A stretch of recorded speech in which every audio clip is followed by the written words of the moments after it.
ایک دفعہ کسی حاملہ ہرن کو بچہ جنم دینے کی حاجت پیش آئی تو اس نے دریا کے کنارے پر موجود جنگل کی راہ اختیار کی۔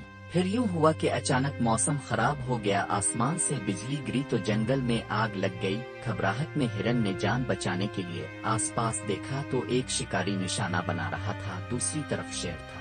ہرن کو الجھن ہوئی کہ اس پھیلتی ہوئی آگ میں جل کر مرنا ہوگا، دریا میں ڈوب کر جان دینی ہوگی، اے شکاری مار دے گا، اب پھر شیر اپنے بھوک مٹانے کے لیے نوالا بنا دے گا۔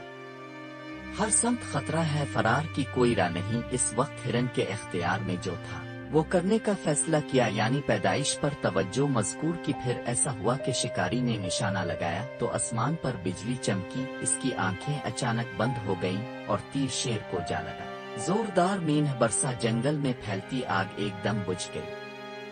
ہرن کو اس کے خالق نے بچا لیا۔